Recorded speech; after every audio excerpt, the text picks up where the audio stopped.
You money you will go record. See, go banyo how roughly be abono ye wa bi ene. Alumini ka boba bi e. Oh, young can go be a magby school na be. Oh, Magby was okay. And 89. 89. Je na hwe. Obi ane be bi awie mo no kra. Oh, ben no see. You might be frequent. Yes, no la. See no fame no go boa back and Bobo mo den. Ke ona hegbe no ba ke mani o gan ama hinga ke gan wie mo kasimo mo no ba ka. Many beba hinga. Now make I'm small back I say me no waka because no baby ebo waka say be awie mo. Ko kase e wa bo. Uno fia no fio na shibo. Kente jano bi ana. Mi wi ma wi mo. Ami shibo. Siket mo in faith mo jego kure. Awa shibo. Oh, komodo. Ora mene ni bi amelemi. Only amelemi e wo they will treat me like their own. We nyake ko ke nyake ke o ye mankuno sa no kase man o ye. She bo mo le chemi no tun e bi. Me construction. Building construction. Oh wow, interesting. But to na bi e shine ke gaten min ka me ameka mi male o mi ta na me no yo na. Bi na shine is far better than Accra. Me no you are far better mo ba no mo shishi. In terms of economic here is better. Standard of living here. Yes, standard of cheap here. Everything is cheap here. Even Chumakra is cheap here. Apart from cement, we're gonna get cement that exists something. Cheap here in 100 cities. See, Koba in terms of Siaka, Teg and Ibia is cheaper. I see.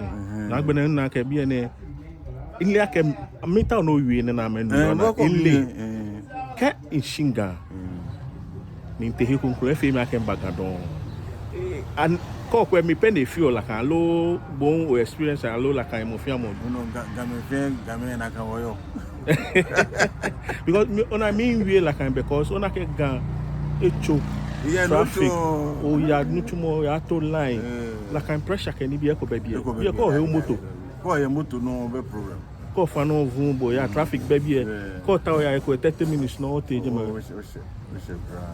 but ko ko bi en mini poten o bi ni o wa ka ke so special ye one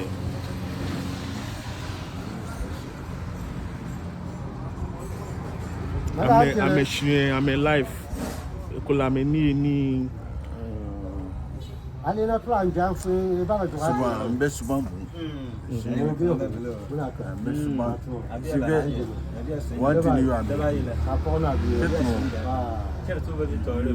be like them fine so get more you are higher than them and then you I'm a money okay look down upon them. Yes meaning by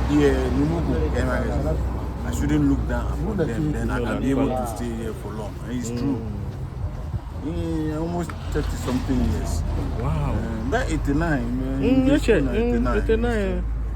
In Banana 89, say, oh, 180. So, no, oh, yeah, every year at least. Kenya Maya every 2 years as a Maya. Kenya like this year, Kenya next year and Maya. Okay. Oh, marry a be or 4B a be a kind of CJB and then okay. Sad.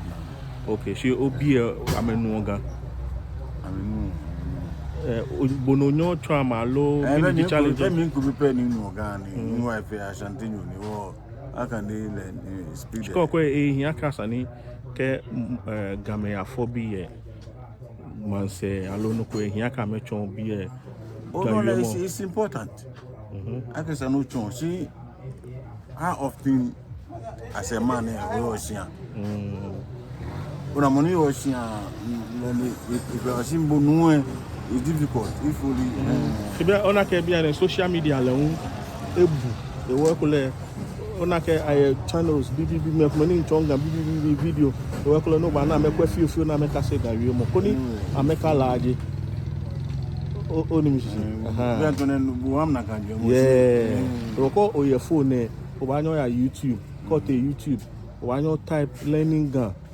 Nye bi eno nye ba nye kase koni kika me da na me kaka laje bona because me in kai opa moko send me message e ke me ake afọ me north I think more either Wanji or Tamale they care a papa bedon chamele amese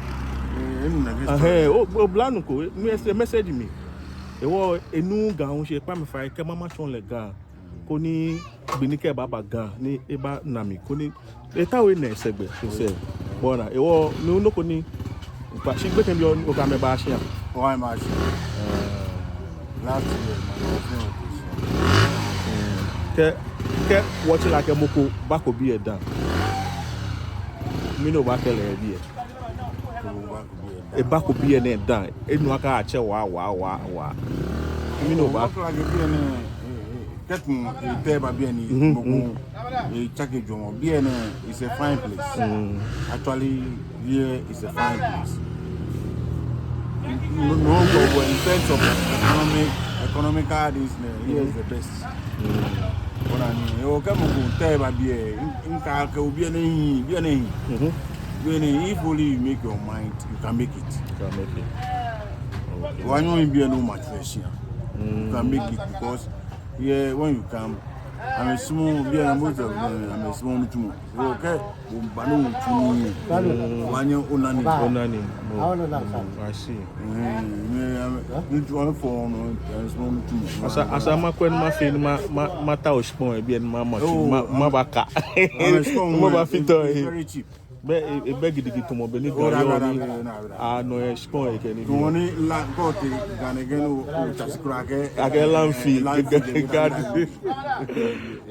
okay that interesting ma bo mo dey wa ake nimba bi mo yin ba me oh it's a nice place yin ba me min ke shi am ya ke yin me am ke ko e ba ni ba lo ba gbe maybe I first we met that group here yes what form group here yes what form group touch on it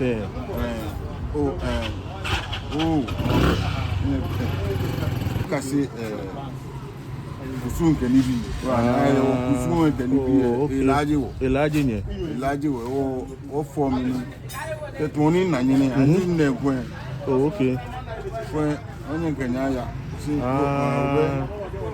wọ́n ṣe de kan be o wa shi bi e wo no oh okay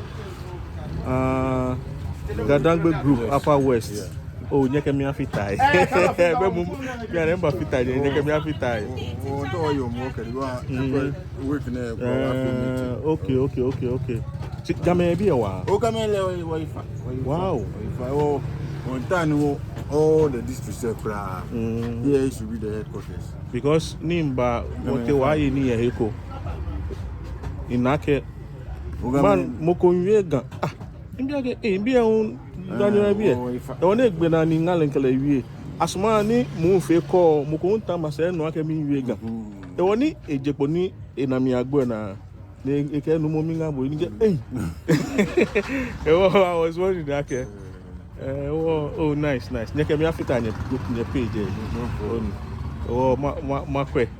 makwa bene mafini mo mama wa ke shian bi akomani le na mele kusumi nkani bi koni wo ba chaki na makoni wo gbasa na ke chon oni o fa o gbe ajo ma anyete soa allo anyete soa enele inyanyo Ransford soa in classmate ko then classmate ko maka ken childhood friend we echo inyemi bia ni nkele fi ono fiano na atola anyete soa you whatever you do and then la atola anyete soa by Blofogbe Harrison le chartered accountant Harrison anyete kukuko short leke ken gbona nke photo bato the Anglican school okay la okay Anglican school I obe SS no oba bia SS wow interesting okay ani